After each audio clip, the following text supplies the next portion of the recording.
الله أكبر. الله أكبر.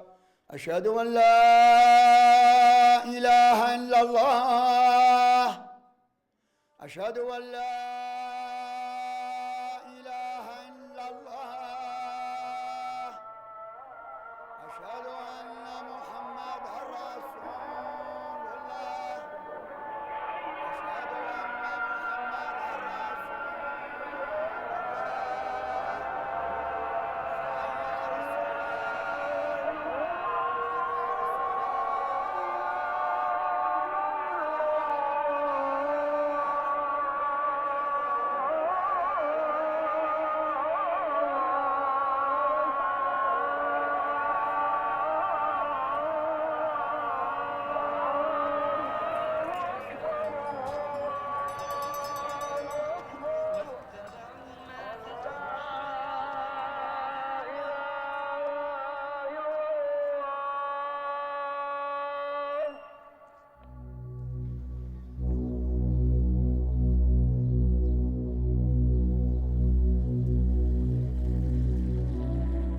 مدينة الألف سنة، مدينة وجدة، وبحكم موقعها عانت طوال تاريخها من الحروب ومن المشاكل ومن الويلات ومن التحطيم عدة مرات، إلى أن نهاية الألفية الثانية، حيث دخلت مع بداية الألفية الثالثة في فترة أخرى، وحيث وضعت المدينة على قاطرة التنمية لتلتحق بباقي المدن الكبرى في المغرب كالدار البيضاء والرباط ومراكش وغيرها.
بأقصى شرق شمال بلاد المغرب تقع وجدة، مدينة حدودية لا تبعد عن نقطة زوجبغال إلا بنحو 7 كيلومترات، واستراتيجية لا يفصلها عن الساحل المتوسطي إلا مسافة 60 كيلومترا، ونحو 150 كيلومترا عن مليلية، ملتقى الطرق بين شمال القارة الإفريقية وجنوب أوروبا.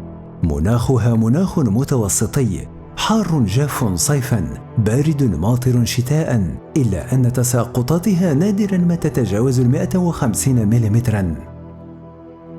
رغم وضعيتها الطبيعية القاسية هذه، تصفها الأسفار الجغرافية والتاريخية بأنها كانت ذات منتوجات متنوعة وبساتين ممتدة وثروة حيوانية وفيرة، وذلك بسبب فرشتها المائية الغزيرة.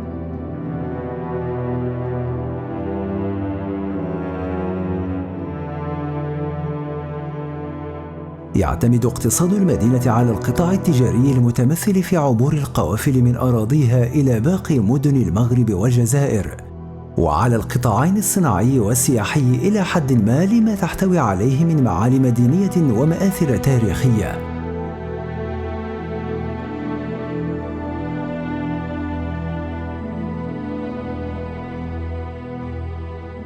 لفترات طويلة ظلت وجدة مكانا لاستقرار وتأرد قبائل أمازيغية كثيرة. مع بداية الفتوحات الإسلامية بدأت القبائل العربية تتوافد عليها، وصارت تستقر في أحياء سرعان ما سميت بأسماء الأسر التي سكنتها، إضافة إلى طائفة يهودية تعايشت مع الساكنة المحلية.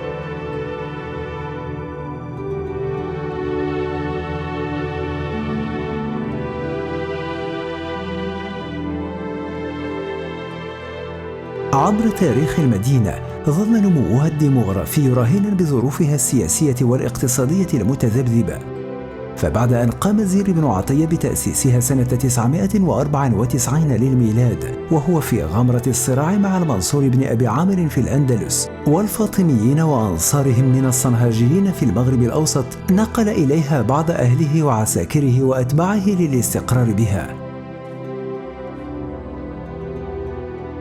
ابتداء من القرن ال11 الميلادي، وبسبب رواج الحركة التجارية بالمدينة، أخذ عدد سكانها يتكاثر إلى أن فاق 5000 نسمة سنة 1237 للميلاد، لكنه تراجع بشكل كبير إثر الهدم الكلي الذي طالها سنة 1272 على يد أبي يوسف يعقوب الماريني.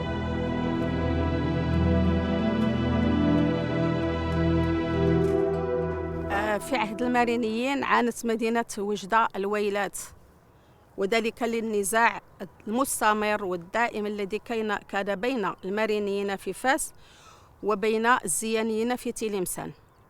وهذا الصراع وهذه الحروب أدت إلى أن تتحطم مدينة وجدة مرارا وتكرارا. كانت البداية مع الحرب الضاروس التي قامت بين يعقوب الماريني وبين إغموراسن بن زيان، والتي انتهت بانهزام إغموراسن وانتصار المارينيين. وأثناء رجوع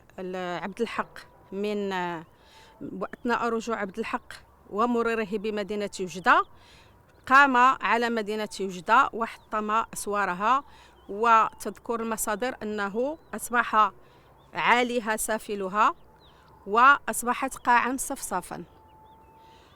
ويبدو من هذه الحادثة أن مدينة وجدة قد ساعدت الزيانيين في حربهم ضد المارينيين، ولذلك انتقم منها عبد الحق ويعني حطمها نهائيا ورحل عنها. بعد إعادة بناء المدينة في عهد المولى إسماعيل، استمرت الساكنة في التناقص بسبب حدة الأحداث السياسية والعسكرية التي عرفتها هذه المنطقة من بلاد المغرب آنذاك. بوفاة المولى إسماعيل ولحدة الأحداث السياسية المغربية وصعوبتها، دخلت وجدة تحت سيطرة الأتراك العثمانيين، فاضطر سكانها للهجرة، ليتهاوى عددهم إلى 500 نسمة بداية القرن ال19 الميلادي.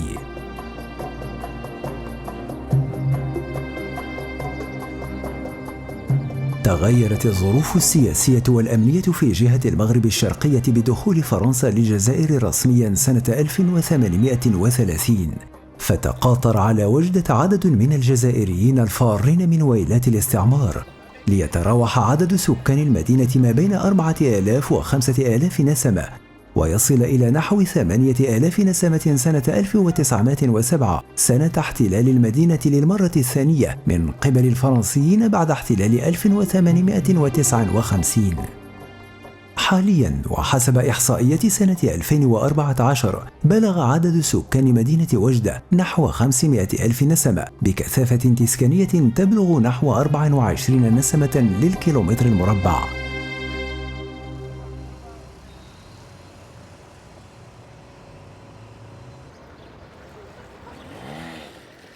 موقع وجدة بين المغربين الأقصى والأوسط، وتموضعها على الممر التجاري الرابط بين بلاد السودان وشمال القارة الإفريقية جعلها تشكل دوما وخلال تاريخها الممتد لأكثر من 1000 سنة مكانا مستهدفا معرضا للاكتساح والغزو.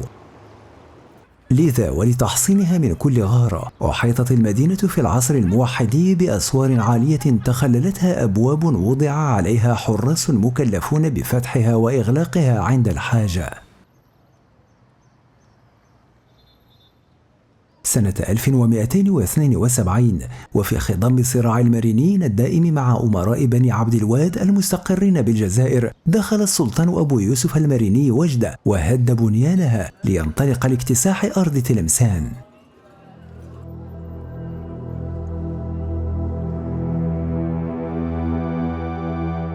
إن وضع وجدة كمدينة حدودية مع الجزائر التي سيطر عليها الأتراك ل3 قرون عرضها لهجومات شرسة عديدة وتخريب متكرر، فقد خربها السعديون حين دخولهم إليها لاسترجاعها من العثمانيين، وحطموا حيطانها وألحقوا بها أضرارا كثيرة. ويبقى سورها الذي لا يزال صامدا يحكي تاريخا حافلا مجيدا نظرا لخضوعه لعمليات الترميم والتجديد مرات عديدة. سور عال متين محكم البنيان شيد من تراب مدكوك تنفتح به أبواب للدخول والخروج، من أقدمها وأهمها باب سيدي عبد الوهاب جهة الشرق، باب نسب للشريف الصالح سيدي عبد الوهاب أحد أعلام وجدة الذي عاش وتوفي بها. ريتاج يعتبر مركز المدينة يؤدي إلى إحدى المعالم الثقافية البارزة بوجدة، ساحة عبد الوهاب.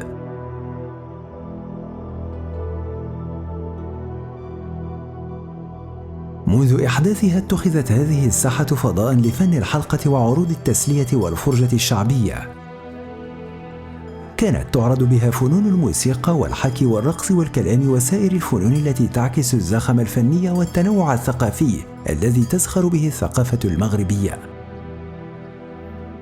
الباب الغربي بوابة المدينة في اتجاه الغرب، أحد أهم أبواب المدينة القديمة المسمى باب سيدي عيسى. مع حجمه المتواضع ولخضوعه المستمر للإصلاح والترميم، يعتبر الباب الغربي معلمة تتميز بصمودها في وجه الزمن ومحافظتها على طابعها الهندسي وإضفائها على المدينة سحرا وجمالا فريدين. معالم ومآثر كثيرة لا تزال قائمة تشهد على البعد التاريخي والحضاري للمدينة وتذكر بماضيها الثقافي والديني والسياسي.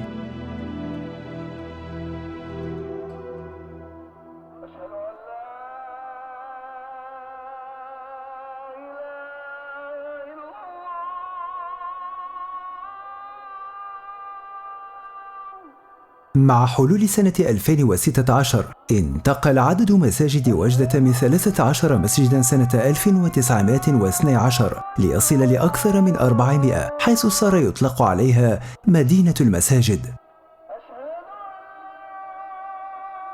هذا الوضع منحها المرتبة الأولى في المغرب وكل القارة الإفريقية من حيث عدد المساجد، وبوأها المرتبة الثانية عالميا بعد إسطنبول بأكثر من 400 جامع.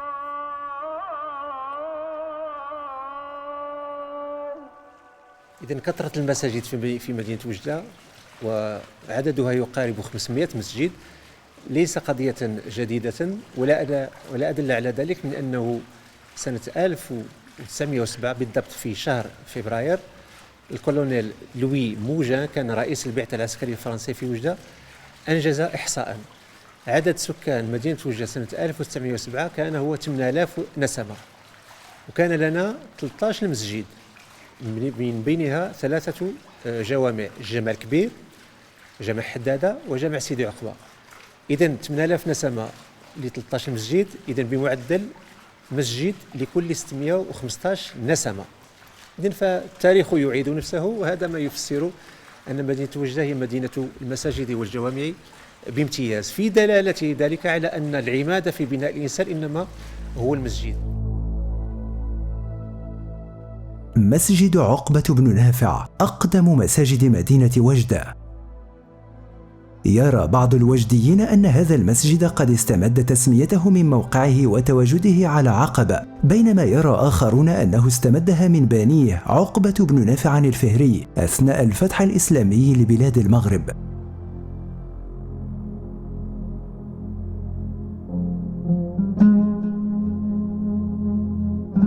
المسجد الأعظم أو الجامع الكبير كما يسميه الوجديون أحد أهم المآثر التاريخية التي خلفتها الدولة المارينية في المغرب الأقصى. معلمة تحدت كل العوامل وصمدت في وجه الزمن قرونا عديدة لتشكل رصيدا تراثيا غنيا يعكس الطابع التاريخي لمدينة لا تزال تحافظ على خصائصها وشكلها المعماري القديم. في إطار إعادة بناء مدينة وجدة التي دمرت عن آخرها سنة 1272 للميلاد، قام السلطان أبو يعقوب يوسف الماريني ببناء جامعها الكبير سنة 1296. جامع يتكون من قاعة فسيحة تضم أروقة عديدة متوازية وأعمدة تلتقي في أقواس منخفضة، إضافة إلى 5 بلاطات متعامدة مع جدار القبلة. هناك جملة من الدلالات يحملها الجامع الكبير، ليس فقط باعتباره معلم معمارية، ولكن بالإضافة إلى الجانب الديني هناك الإشعاع الثقافي. هذا الإشعاع الثقافي لم يكن مقتصرا على وجدة أو على المغرب، بل امتد إلى الجزائر، بل حتى إلى الديار المصرية، بل حتى إلى الجزيرة العربية. هناك جملة من القيم المضافة أكتفي على سبيل المثال الحصر بما يأتي. أولا هناك الجانب المعماري. الجانب المعماري يمثل حالة فريدة. كنت أقول بأن الجامع الكبير نسيج وحده. علاش؟ لأنه ولو أن السلطان أبا يعقوب يوسف الماريني بناه سنة 696 هجرية، إلا أنه بناه انطلاقا من نواة مرابطية. إذن النواة المرابطية ترتبط بالواقعة الآتية، وهو أن يوسف بن تاشفين المرابطي دخل مدينة وجدة سنة 474 هجرية. إذن هو الذي وضع النواة، ثم كانت هناك تكملة على عهد المارينيين.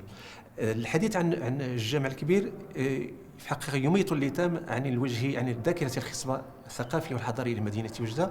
علاش؟ لأن الجامع الكبير كان بمثابة قطب ديني وقطب اقتصادي وقطب اجتماعي وثقافي. عندما نتحدث عن قطب اقتصادي، أنه في إطار التناسق والتناوب على المستوى المهني كان جامعا لجملة من المهن التي كانت محيطة بالجامع الكبير، ولكن الكفة راجحة للإشعاع الديني. هذا الإشعاع الديني يتجلى فيما يأتي. يمكننا أن نختار على سبيل المثال ما يأتي: أن أحد جلة علماء الجامع الكبير في القرن التاسع الهجري إذا تخرج من الجامع الكبير، ثم أصبح من أعلام جامع الأزهر في القرن التاسع الهجري، وهو ابن المحب الوجدية في القرن التاسع الهجري. تتجلى نظارة مسجد وجدة الأعظم في صومعته البديعة المرتفعة بنحو 24 مترا والمبنية بالآجر الأحمر الصلب، وتنحصر جماليته في طابعه البسيط وبابه الرئيسي ومحرابيه اللذين يصل عمق أحدهما إلى 1.75 سنتيمترا. كنلاحظ أستاذ كاين جوج المحارب في هذا المسجد. إذن على الطريقة المغربية، وهذا ما يمثل استثناء. إذن هناك المحراب الرئيس الذي نوجد أمامه، ثم هناك محراب ثاني. ذاك المحراب الثاني كانت له مهمة وظيفية. أين تتجلى هذه المهمة الوظيفية؟ فأنه المحراب الثاني تخص به حلقات وتحفيظ القرآن الكريم. إذن أستاذ هذه المحارب جوج كانوا في الأصل مبنيين في واحد الوقت. الوهم الذي يجب تعقبه بالدليل الأركيولوجي هو أنه منذ تأسيس المسجد سنة 696 كان هناك محرابان اثنان، يعني أنه ليس هناك محراب محدث. هذا الأمر قطعي. وهنا أحيطكم علما سي الحسين على أنه إلى غاية 1947 في المحراب الثاني في الجامع الكبير كان المعدل في حلقات تحفيظ القرآن الكريم يوميا هو 60 طالب لتحفيظ القرآن الكريم. ثم كان هناك أمر آخر لعله فيه امتيازا بالنسبة للجامع الكبير، وهو أنه يوميا كما تدل على ذلك جملة من الوثائق المحفوظة في مديرية الوثائق الملكية في الرباط، أن المحراب الثاني كان يتلى فيه صحيح البخاري يوميا إلى غاية 1844 بعد صلاة العصر. إذن هذه يوميا. تتسم هذه المعلمة بزخرفة نافورتيها وسقوفها وأقواسها وأعمدتها، وبحسن بنائها وجمال شكلها المعماري، وتتميز بما تحتوي عليه من نقوش وخطوط تحاكي الأنماط المتبعة في عهد الدولة المارينية، وكذا بأرضها ومرافقها الخاصة بالنظافة والمبلطة بالرخام والفسيفساء. وقد أجمع المؤرخون أن النمط المعماري الذي يتحلى به جامع وجدة الكبير يضاهي معالم قصر الحمراء الغرناطي الأندلسي. إذن عندما تحدث عن الجامع الكبير يتجاوز الأمر مجرد بين قوسين فضاء تقام فيه شعيرة الصلاة إلى ما هو ثقافي وإلى ما هو حتى اجتماعي. وهنا لعل من الخطوط الموازية للجامع الكبير أنه إلى بين 1909 و 1925 كانت هناك ظاهرة غريبة جدا، وهي كانت عندنا نسوة حفظنا القرآن الكريم وحفظنا جملة من المتون الفقهية هنا بين قوسين في مقصورة ملحقة بالجامع الكبير. وكان قضاة وجدة قديما في النوازل الخاصة بالنساء يستشيرون النسوة، يعني يمكننا أن نسميهن بالنساء العارفات أو النساء العالمات. ثم هناك أمر آخر يحمل دلالة لا يمكن مقاربتها بسهولة، وهو أن دأب الشيخ ماء العيني أنه كان يحبس كتبه على الجامع الكبير، كما تشهد على ذلك وثيقة تعود إلى فبراير سنة 1904، ولعمري في ذلك ما إن كان يحتاج النهار إلى دري على مغربية الصحراء. إذن كانت هناك علاقة ثقافية منذ بداية القرن العشرين بين مدينة وجدة وبين السخية الحمراء. وجدة باعتبارها مدينة حدودية كان يفيد عليها طلاب العلم. الجامع الكبير يفيد عليه طلاب العلم ليس فقط من الجهة الشرقية أو من المغرب، حتى من الجزائر. على حسب الأولويات ما يأتي مدينة ندرومة، تلمسان، وهران ومستغان، بل أكثر من ذلك. في إطار الأخوة المغربية الجزائرية أن أحد أكبر علماء جمعية العلماء المسلمين الجزائريين وفد على مدينة وجدة، وكما هو شأن المغاربة أنهم أحسنوا وفادته، وكانت له دروس شبه يوميا، حلقة خاصة بعلوم الحديث وبالفقه إلى غاية وفاته سنة 1960. والأقصد بذلك الشيخ محمد سعيد الزموشي الصاغي الذي ولد سنة 1904 وتوفي سنة 1960 بمدينة وجدة.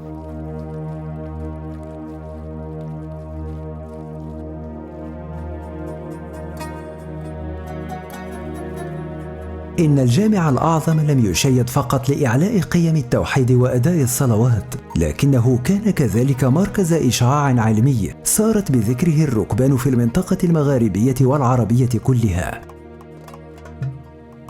بأحد أركانه توجد مدرسة لتحفيظ القرآن ودراسة العلوم الشرعية، تخرج منها عبر تاريخها الطويل علماء كثيرون، أشهرهم ابن الوجدية وابن مرزوق الخطيب أحد تلامذة ابن خلدون. وما فتئت إلى يومنا هذا مواظبة تعطي للنشء دروسا في المتون والعلوم الإسلامية. ولا يزال مسجد عقبة والمسجد الأعظم عظيمين يمثلان أكبر وأهم مساجد المدينة.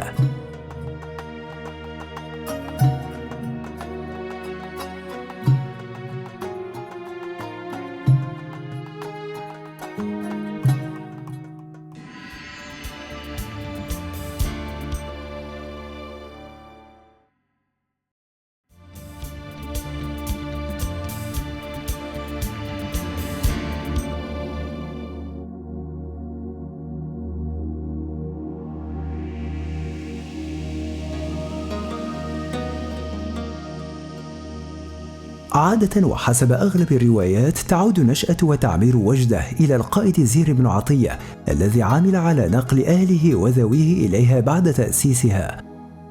لكن الحقيقة أن المنطقة عرفت الاستقرار منذ غابر الأزمان، فقد عثر بعدة مغارات الجهة سواء بجبال بني يزناس أو بأنجاد أو جبل عصفور وغيرها على بقايا بعض الأدوات البدائية والحلي المصنوعة من قوقعات بيض النعام، وعلى العديد من الإشارات الدالة على أن الإنسان كان يشغل تلك المناطق منذ العصور البدائية الأولى.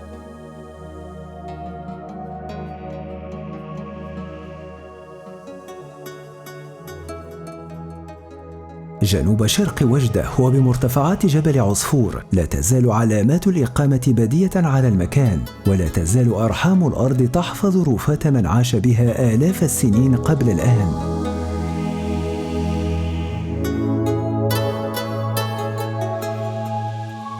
هذه الغبراء التي تشي شعابها وحفرياتها بمشاهده ماضيها من خصب ووفرة الماء والحيوان تبوح لنا اليوم بما مر على أديمها من أحداث عبر الزمان.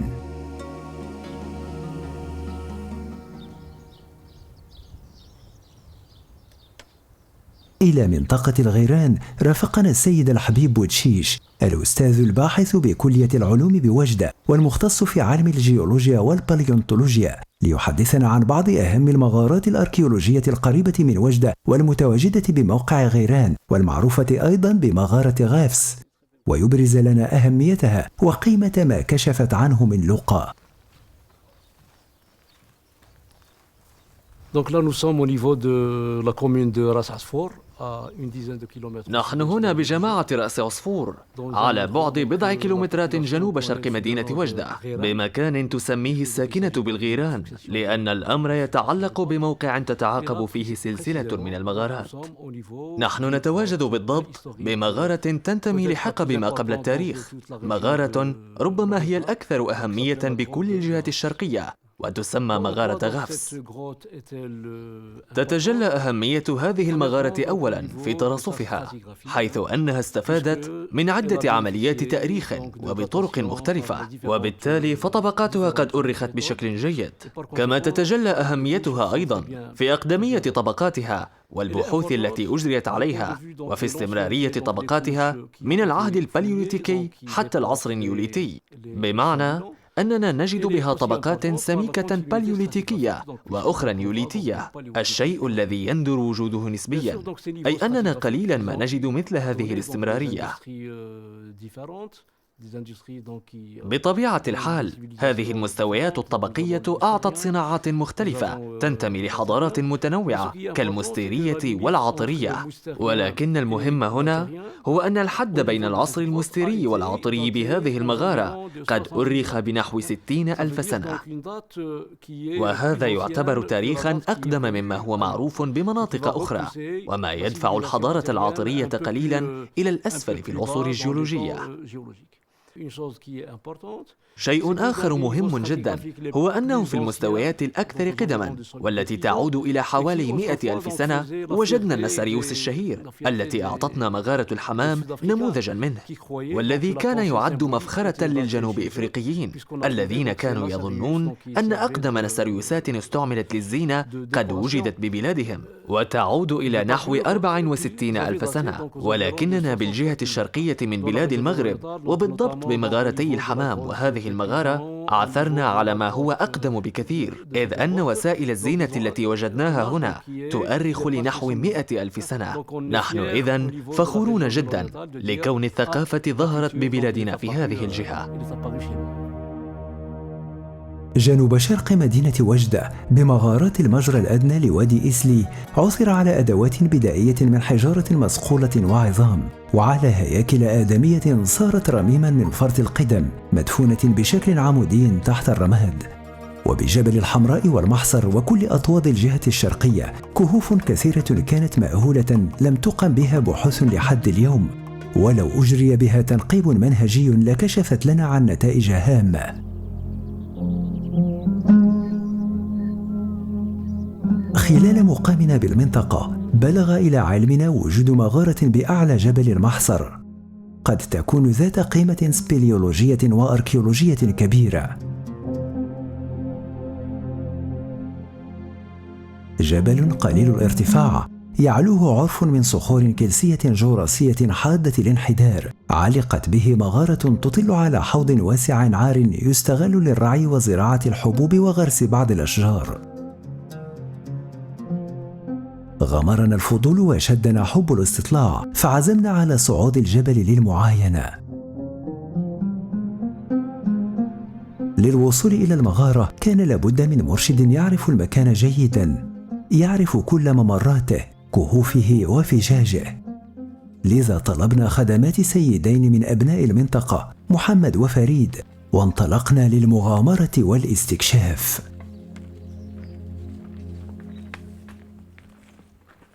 كان تسلق الجبل شاقا، زاد من صعوبته كثرة الصخور والحجارة التي تملأ المسالك وتعيق التقدم، وزاد من عيائنا ثقل ما كنا نحمله من أكياس المؤونة ومعدات التصوير. لكن روعة المكان وعظمته أنستنا الإحساس بالتعب وحفزتنا على الاستمرار في المشي والصعود.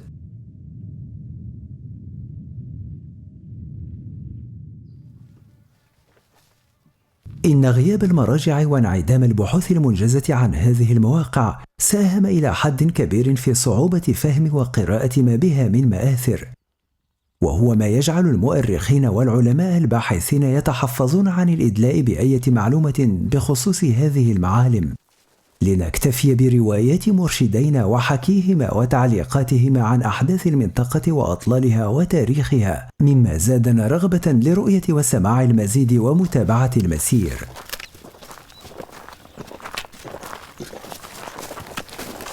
شد داك الصول لهيه باينه باللي يعني كان هنا شي حاجه بكري، كان حاجه قديمه، وكان بحال شي جيش كبير ساكن هنا، شي حضاره قديمه. كيقولوا بحال كان هذا الشيء هنا ساكن داك السلطان الكحل به بالجيش ديالو هنايا. راه كاين باقي بنايات اخرين الفوق من هيه، وكاين واحد الغار ديالو كبير هنايا، كانت قال لك تما فين كان ساكن.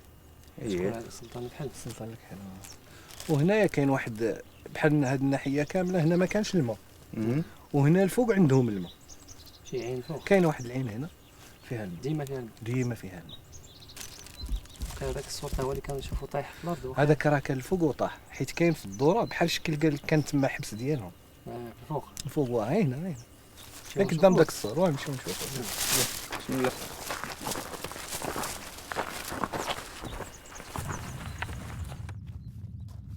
ما نكاد نتقدم بعض الخطى حتى بدأ خرير المياه يصل إلى مسامعنا. إنه النبع الذي تحدث عنه محمد،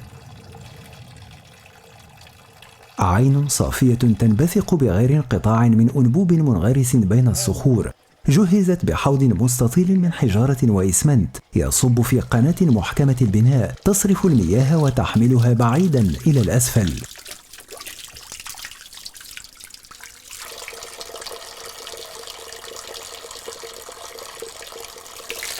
مكان للاستراحة والارتواء واسترداد الأنفاس، ينم عن ثروة وقوة وإقامة واستقرار.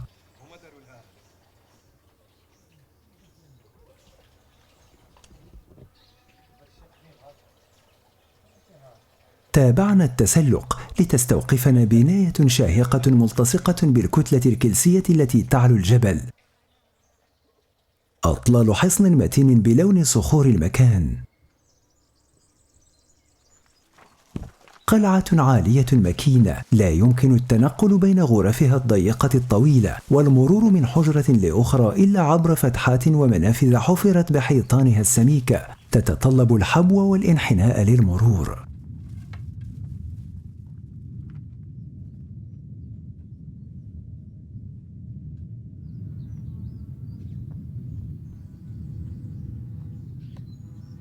هذا كان حبس بكري كيقولوا الناس بكري كان حبس.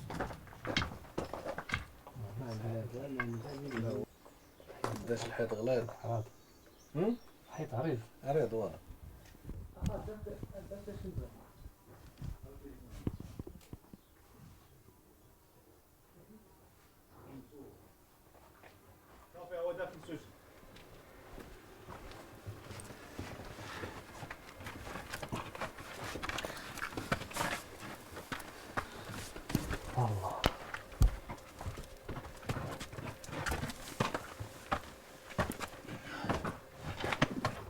موقع تنم أطلاله عن ماض حافل بالأحداث، متزاحم الذكريات، تحكي معالمه تاريخا ولا ومآثر عفى عنها الزمن، لم يبق منها إلا الرسم شاهدا على عمار واستقرار قديمين.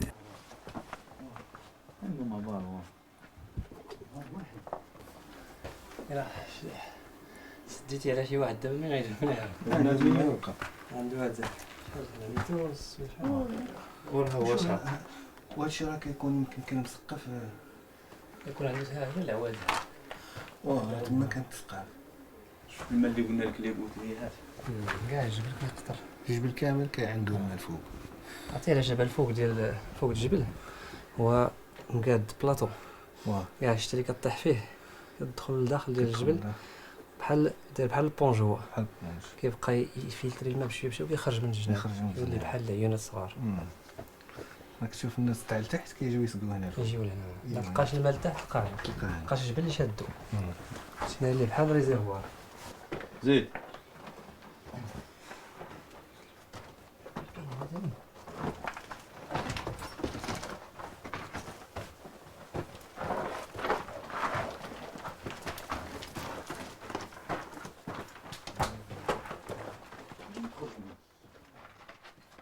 بعد محاولاتنا البحث والتحقق من أن المبنى كان بالفعل محبسا، ارتأينا استقراء التاريخ لاستنباط ما قد يمدنا بشعاع يهدينا لبلوغ الحقيقة.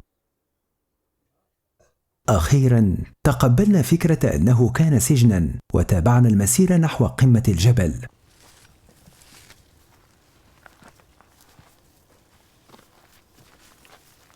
تابعنا المسير ونحن نردد في نفوسنا: إن لم يكن هذا الصرح سجنا في حقيقة الأمر، فهو بالفعل أسر لأحداث ظلت مغمورة حبيسة حيطانه، تنتظر من يبوح بها لتتحرر.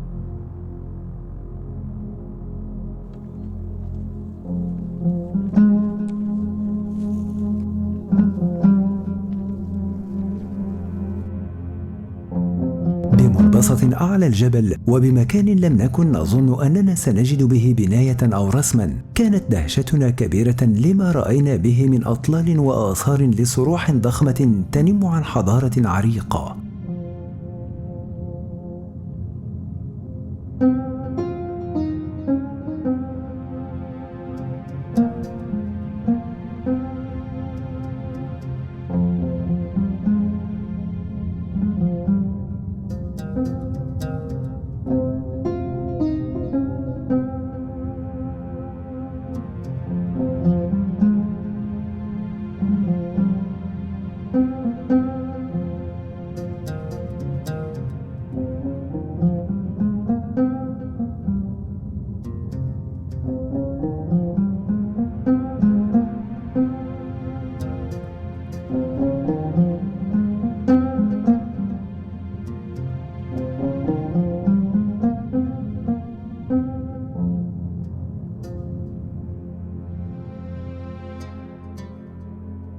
وتستمر رحلتنا بهذا الفضاء الواسع المرتفع الذي يبعث الهيبة والخشوع في النفوس، الغامض المليء بحكايات مثيرة يتمازج فيها الواقع بالخيال. ننحدر تارة ونصعد أخرى، ونسير حينا على حافة جرف يشرف على سهول مترامية منبسطة، ليدلنا محمد أخيرا على المغارة المراد زيارتها، والتي قطعنا من أجلها كل هذا الطريق وتحملنا عناء السفر. هاد الطريق كتدي لواحد المغارة عند واحد السيد عبيد كيلغاو له العبيد، جلس هنا كيعبد بوحدو، وكيجي الناس عنده هنايا كيجيو يداويو عنده، وكيجيو الناس تزورو. شحال تقريبا هو هنا؟ راه العقل واحد المدة تاع 40 عام هو هنا. 40 عام. ودابا راه كبر شويه في اللاج، وما كان راجل شويه، كان دابا كبر شويه، راه ما بقاش كيقدر يخرج بزاف. فين ساكن هنا؟ ساكن هنا، هو واحد المغاره هنا. كنسيت.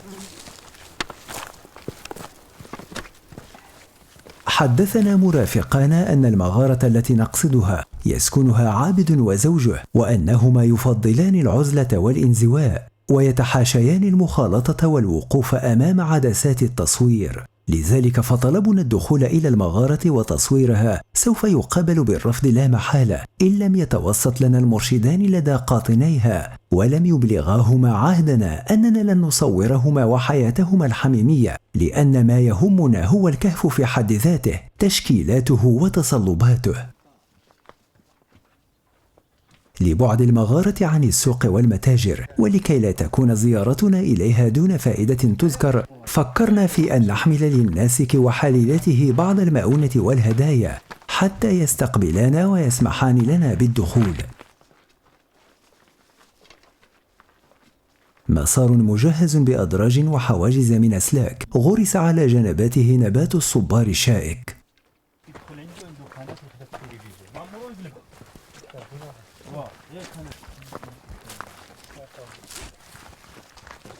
عند بلوغنا مكان المغارة بقينا على بعد بضع خطوات منها، ننتظر أن يفسح الطريق أمامنا للدخول.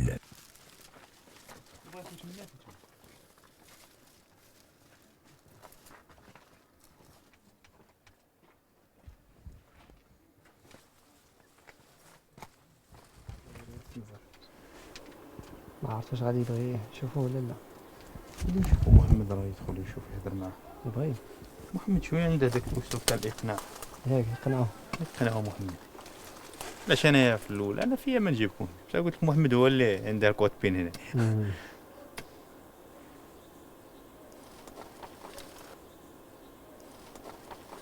هذا الثقة الشخصية. اول مره نشوفها عنده، هذه راه غير ما جابوها لشي ناس شي محسنين صافي. خصو الباتري خصو تكون عنده. انا بان لي حتى البارابول هيك تما شفتها. البارابول اول مره نشوفها والله. انت كنت هنا شحال؟ عامين ما جيتش. ما كانش هاد البارابول هذا، هي تطور. هاد الدجاج كاين؟ الدجاج كاين وعنده شي ميزات يمكن لداخل كاع. عنده بحال شي خيم داخل. ها هو سمعتو؟ لا وصل عندي. شوف من هنا منظر. منظر من هنا. انا جاي طالع بحال الكورني.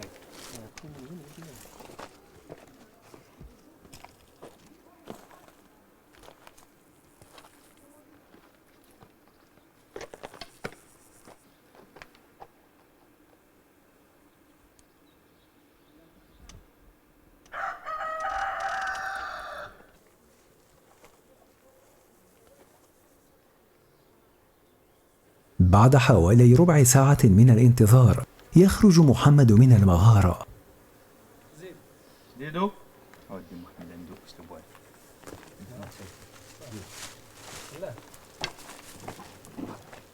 بعد خروج محمد أخبرنا أن مستقبلنا ذاك الناسك المتعبد يشترط عدم تصويره وزوجته، ويرجو أن تظل حياتهما في طي الكتمان، وألا يدوم مقامنا بالمغارة أكثر من بضع دقائق.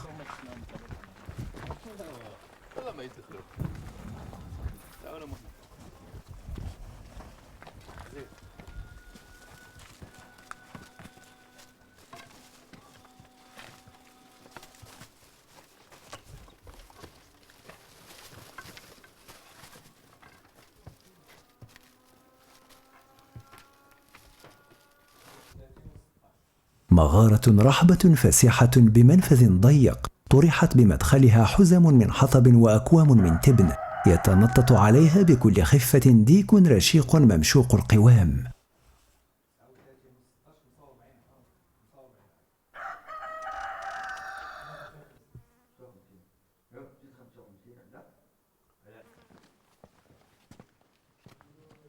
مكان صبغ الدخان كل جدرانه، لتبدو تصلباته الشفافة أصلا سوداء من فرط الأدخنة والحمم.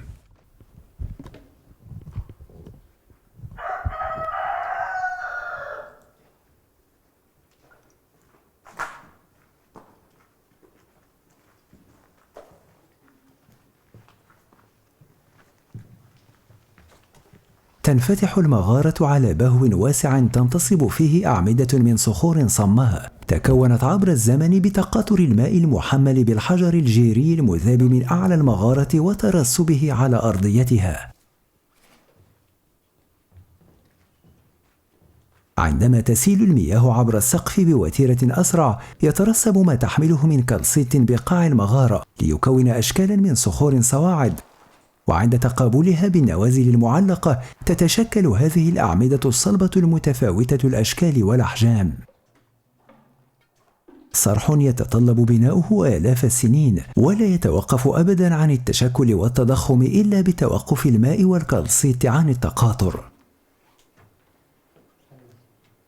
هذا يجيب الماء نقطة بنقطة نقطة بنقطة نقطة بنقطة شنو كيولي حيت هاد الغار كان باقي شوية محلول لقدام، كان شنو هو من هذا الماء تبلع.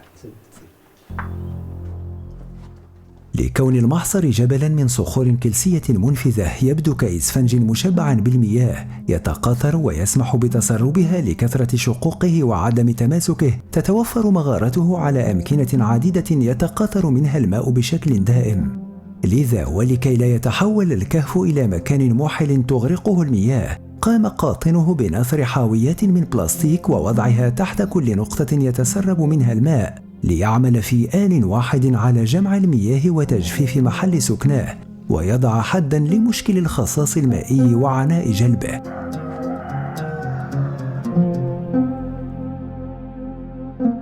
إن هذه المغارة نموذج لمغارات المنطقة التي لم تخضع بعد للبحث والتنقيب.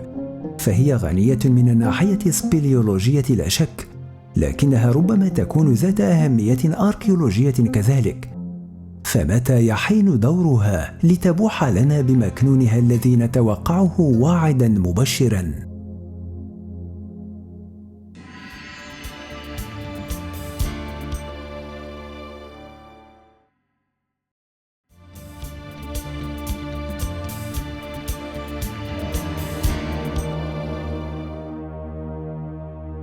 وجدة التي طالما قاست ويلات الحروب والوقائع، ها هي اليوم تسترد أنفاسها وتقف في مصاف المدن التي تشهد التقدم والتطور.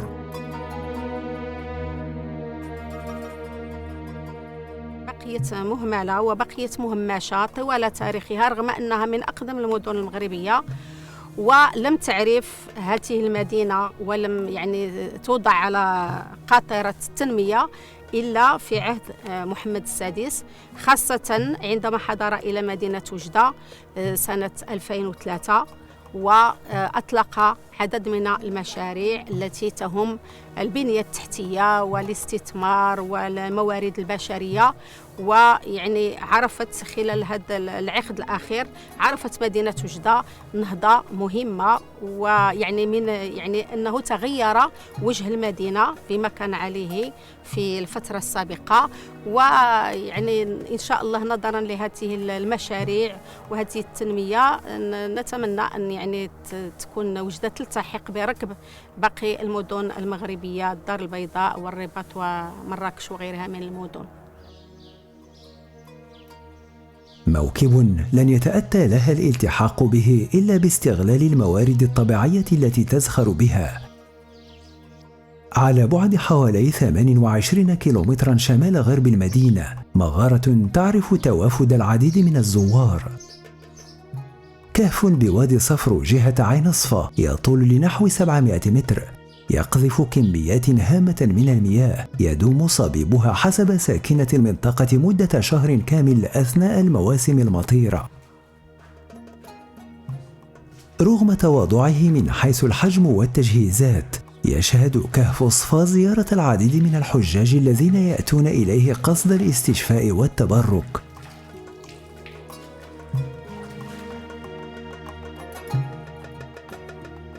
إن تهيئة هذه المغارة وتجهيزها كفيل بجعلها قبلة لهواة الاستغوار والترفيه والاستجمام. فكما هو الشأن بالنسبة لباحة ضريح سيدي يحيى بن يونس التي جهزت وصارت متنفس أهل وجدة، أصبحت لحسنها وجمالها يحتفى فيها بأنجب طالب في الجامع الكبير لمدة 3 أيام جزاء لحذاقته ونجابته. ضريح من أشهر أضرحة مدينة وجدة، يتفق كل الرواة حول أقدميته بالمدينة، لكنهم يختلفون حول أصله ونسبه، ويحاول كل منهم الانتماء إليه، فمنهم من ينسبه لليهود، ومن يرجع نسبه للمسلمين، ومن يقول عنه إنه كان من الحواريين المسيحيين.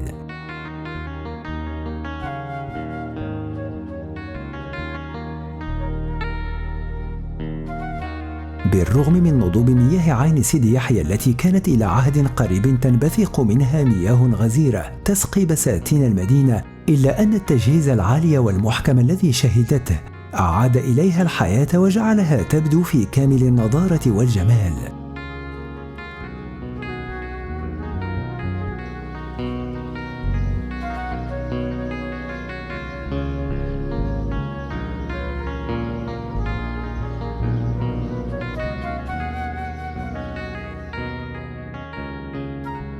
إن وجدة تزخر بموروث عمراني وتراث ثقافي يمكنها من لعب دور مهم في النهوض بالسياحة في كل الجهة الشرقية، فهي تتوفر على مدينة قديمة تضفي عليها طابع العراقة والقدم، وتضم جوامع تاريخية وصوامع وساحات ومدارس قديمة وقبابا وبوابات، كلها تنطق عراقة وأصالة.